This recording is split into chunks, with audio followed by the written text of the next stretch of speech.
Right now on Newsday TV, more snow could be on the way. We'll tell you how much to expect for your New Year's Eve in just a few moments. It is Wednesday, December 31st. I'm Jamie Stewart. New Year's Eve plans are underway in Times Square in New York City. The NYPD says there are no serious and credible security threats, but there will be extra screening areas, so plan ahead. Travelers are encouraged to take mass transit. The Long Island Railroad is running extra trains. And only in Newsday, the EPA says cleanup efforts at 5 Long Island hazardous waste sites continues to be effective. The sites are in Port Jefferson Station, Franklin Square, East Farmingdale, and 2 in Glen Cove. The EPA says some of the toxic areas still need to be monitored. Well, the deadline is today to work out a deal to prevent more than 1,000 nurses from going on strike. If no deal is reached, nurses at Northwell hospitals in Huntington, Plainview, and Syosset could hit the picket line. Employees want more staff added, better benefits, and improvements to retention. A well-known state senator from Suffolk will not be seeking re-election. Republican State Senator Alexis Wyke says she will not pursue a 4th term in the 8th District. Wyke, who represents Sayville and parts of the South Shore, says she made the decision after consulting with her family. She intends to finish her current term.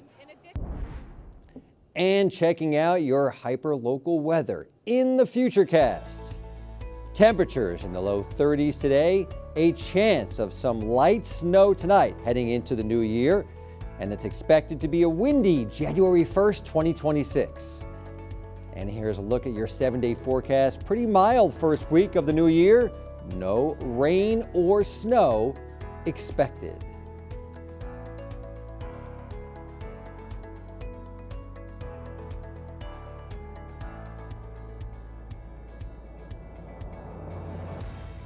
Long Island weather is brought to you by PTRC. Now, between a mortgage, rent, taxes, and insurance, many parents also have to tack on the cost of childcare to their budgets. Some are spending as much as $20,000 per child every year.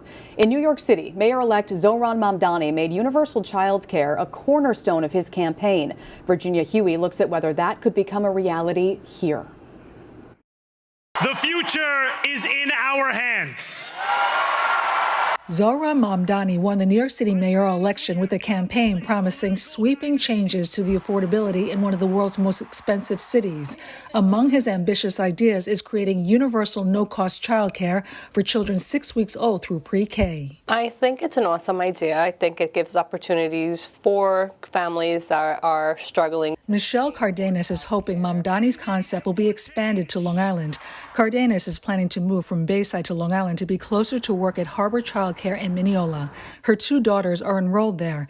It costs Cardenas about $48,000 a year for both children. It's like 30%, 40% of what I bring in. On Long Island, child care providers and advocates say obstacles such as shortages of trained workers, the high cost of real estate, and communities where there's a scarcity of child care programs, also known as child care deserts, would need to be aggressively addressed before any universal plan can become a reality. There's already a shortage of child care workers, and if there's this major investment to create universal child care in New York City, the idea is that they'll pull some of those qualified workers from Long Island, right? That's number one. Number two, we have hundreds of thousands of people on Long Island who work in New York City. Some people may use like an address in New York City because, again, childcare is a huge expense for families. The price tag for universal childcare for the entire state is $15 billion, according to the Mamdani campaign.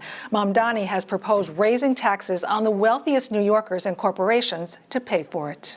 It remains to be seen whether Governor Hochul and state lawmakers would approve any tax hikes. But, you know, it would be great to see it happen because I do believe that it matters for families to be able to afford a quality program. For Newsday TV, I'm Virginia Huey.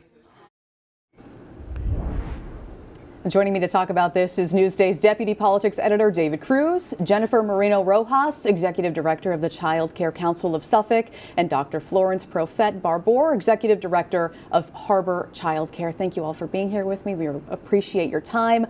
We'll start with you, David. We know Long Island is dealing with some child care issues kind of as it is right now. Tell us about that. Well, just through our reporting, through Candace Ferretti's reporting, we learned that Long Island is not immune to the issue of child care across the state. About 64% of the state is part of so-called child care deserts, and of course areas like Suffolk County are part of that percentage. And so the issue of child care has become essentially like a perennial problem, but I think now there's been this push now to really see what they can do to really fix the issue.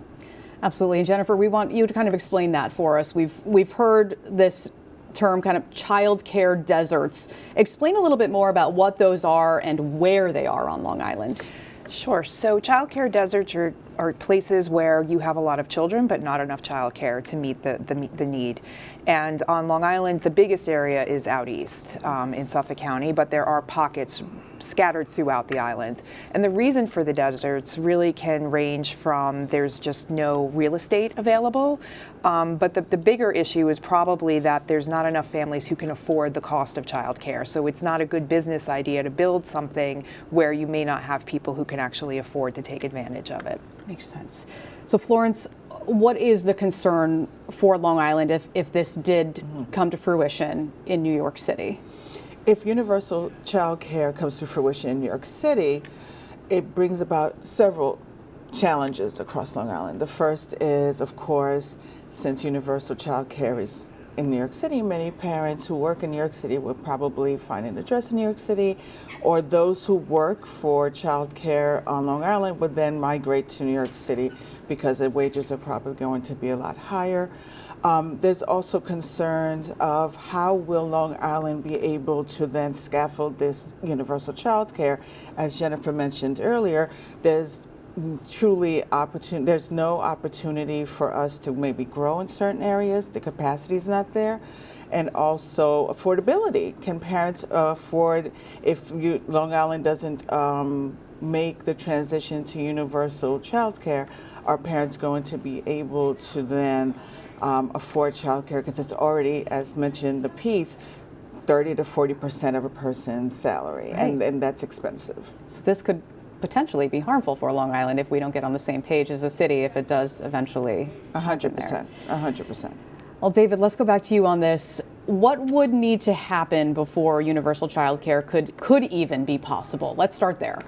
Well, right. I think as mentioned, there is a moment of scaling up, and I think what you really need at this point is an infrastructure. You do need the real estate, you need the personnel, and you need to attract the right personnel for this kind of work. And right now, as our reporting showed, some child care workers are not paid a substantial wage when it comes to this kind of profession. So there needs to be a much higher wage at that point, but also there needs to be more certification programs to have these people become child care specialists. And so those are some of the factors that will have to be considered. And just bear in mind that this is not an overnight fix. I heard Zohran Mamdani, the mayor-elect in New York City, explain that it will likely take years for even New York City to see like a universal child care program. So this problem will take some time to fix. Definitely in the very early initial stages of this idea.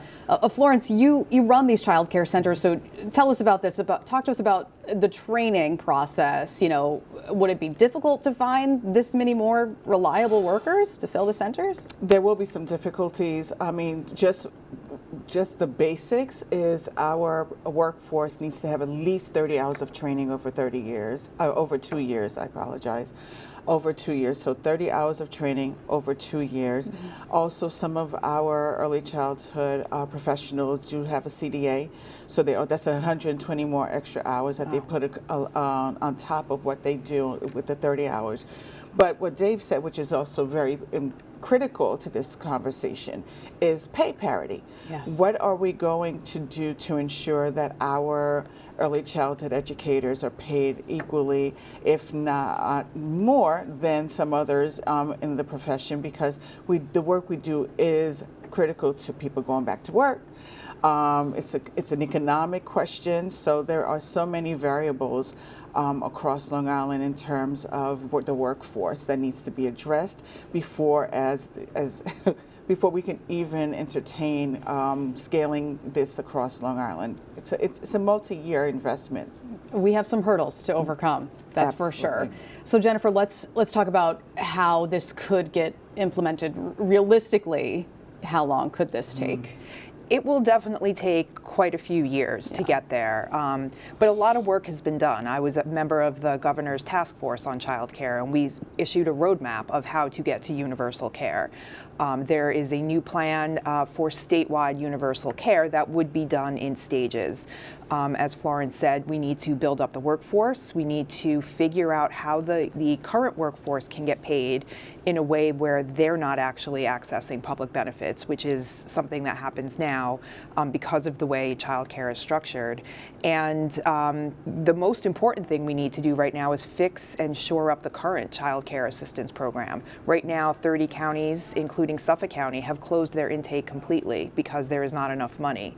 So before we can even start making those steps towards universal, we need to shore up the system we have now and then continue to build and grow on that.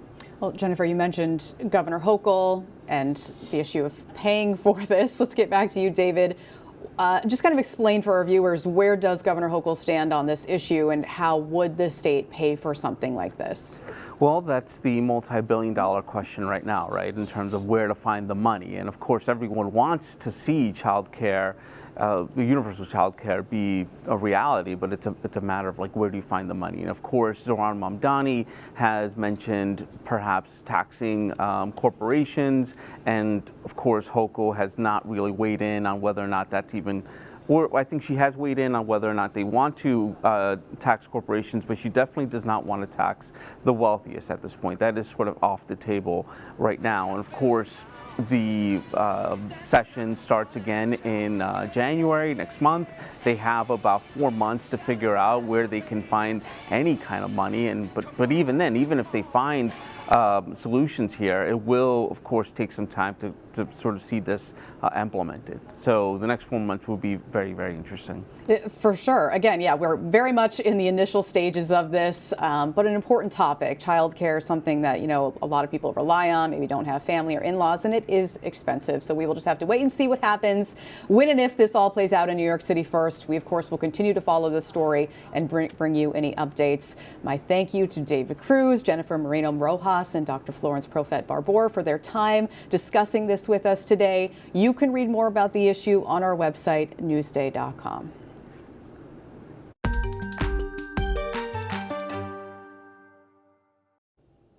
Well, since 1996, thousands of art pieces have been created by the Long Island nonprofit Splashes of Hope. Their murals have been used in medical settings to help with pain management and distraction.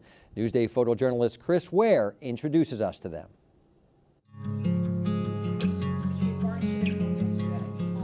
My name is John Sturbins, and volunteering to me allows me to give back and to bring peacefulness and some fun and a little bit of joy to people when they need it most.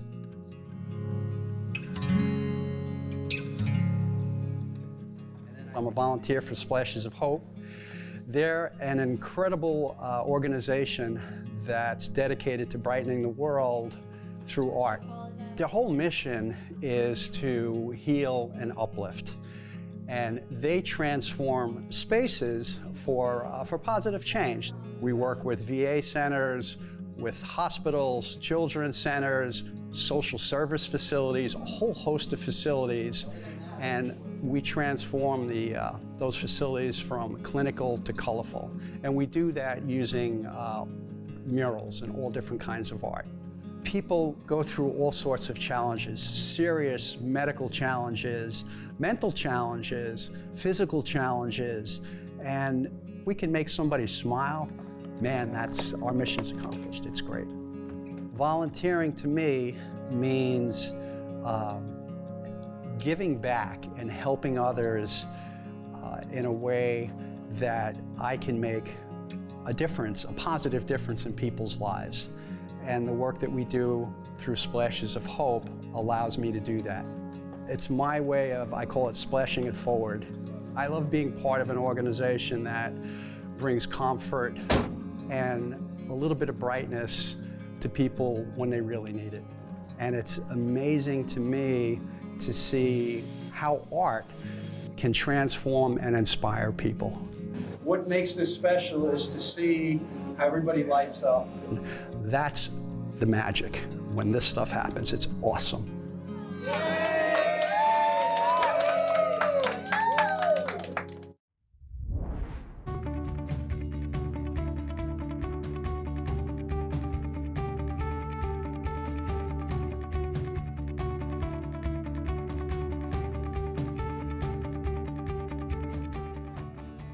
All right, make sure to check us out on Newsday.com and watch us streaming anytime on Local Now, YouTube, and the other services you see here. I'm Jamie Stewart. Happy New Year. More local news coming up.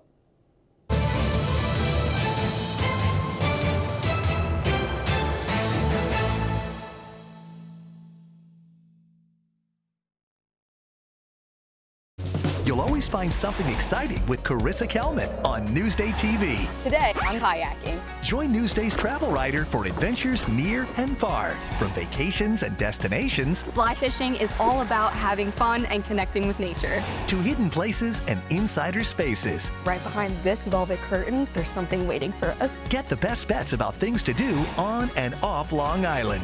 Let's go with Carissa Kelman. Now available at Newsday.com/Carissa.